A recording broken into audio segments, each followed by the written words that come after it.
kuya. Ahas, kuya. Ayun, kuya. Wag, baka malaglagan ako. Yun.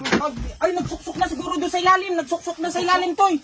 Nandun na sa ilalim. Ayun, nagkakang siguro doon. Ayun na. Ayun na. Pero bago nga ang lahat mga lods, andito ako ngayon sa bahay kubo ni Kadreamers. Bali siya nga pala ang bunso kong kapatid. Sa mga sandaling nga ito, nagpapaturo ako sa kanya kung paano siya nag-i-edit ng kanyang mga vlog. Sapagkat nangangarap nga rin ako na maging isang vlogger na katulad niya. Grabe, ganito pala kahirap ang behind the scenes ng mga video na ginagawa ni Kadreamers. Dahil sa pagbo-voice over pa nga lang, nakakarami na talaga siya ng mga pwesto. At kapag di ko nga alam ang kanyang ginagawa, tinatanong ko to sa kanya para aking maunawaan. Siya nga pala, sobrang ganda ng kwarto ng kubo ni Kadreamers. Kasi nga, pinagawaan niya pa ito ng kesame. At sa hindi nga namin inaasahan, kahit bago pa nga lamang tong kubo ni Kadreamers, ay mayroon na agad na naninirahan na ahas sa kesame. At ito na nga pala ang sumunod na nangyari. Ano yun?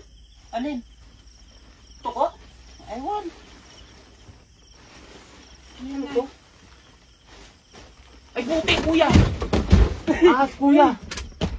Ahas. May ahas nga. Kuya, ahas. May kwan ka dyan? May ita ka? Dali, kuya, ito. Dali, kuya, ito, dali. Huwag mawakan, Toy. Huwag mawakan. Dali, ahas. Makagat ka niyan. Huwag ka dyan magkan. Makagat ka niyan. Grabe. May kwan ka dyan, ay. Mga followers. Ay, tinirahan na nga ito ng ahas. Sabi ko nga sa'yo, huwag ka dyan magkukan eh. Sabi ko, huwag ka magpagawa ng ganyan. Tinitirahan talaga ng ahas pagka ganyan. Grabe. Wait, dali. Huwag kang yung kutsilyo. Kutsilyo. Baka mahulog sa akin. Baka mahulog. Laki. Nakatingin dito, oh. Wala makitang kan. Wala ka ba dyan mong ita? Toy. Wala ang ita? Ito. Abangan mo kuya. Hawakan mo yung kutsilyo. Abangan mo. Yung kutsilyo. Abangan mo kuya. Abangan mo. Ayun, kuya. Wag, baka malaglagan ako. Huwag mo tagain, baka kung mga ano mo, kuya. Wag, Toy. Baka makakuan ka, baka makagat ka, hoy. Baka makagat ka nga, hoy. Wag. Yan. Ayun, ako. Yan. Yun, nalaglag. Hoy, nasa na? Nalaglag. Ay, nagsuksok na siguro doon sa ilalim. Nagsuksok na sa ilalim, Toy. Nandun na sa ilalim. Ayun, nagkakang siguro doon. Ayun na. Wag mo kanin, Toy. Wag, Toy. Makagat ka niyan. Ako. Wait lang.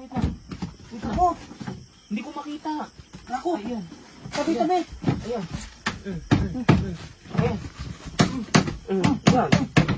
Wag mo patayin, kuya. Wag mo patayin. Masama pumatay na ahas kasi yung ganyang ahas ay hindi yan nakakaano, yung ganyang ahas. Sabi ko nga sa'yo, titira na talaga ito ng ahas. Madalang ka kasi dito sa kubo mo. Ay, hindi delikado ganitong ahas. Ay, ano kayo? Kala ko yung totoong ahas na, hindi pala. Ha? Kala ko yung totoong ahas, kinabahan ako tayo masyado yun. Kala ko yung ahas yan. So yun mga ka-dreamers, it's a prank! Loko-loko to siya. Kasi si Kabiloy, ang tagal ko na hindi nakakasama, sinubukan kong i-prank nga nitong ahas na to. Diba na? Abang ka ba ko? Kala ko yung totoong ahas talaga yun to. Loko-loko ka. Abang ka ba ko? It's a prank. Laruan lamang ito mga ka-dreamers, laruan lamang. Laruan lang ito. Oh. Grabe, na-prank tayo ni Kadreamers mga lads.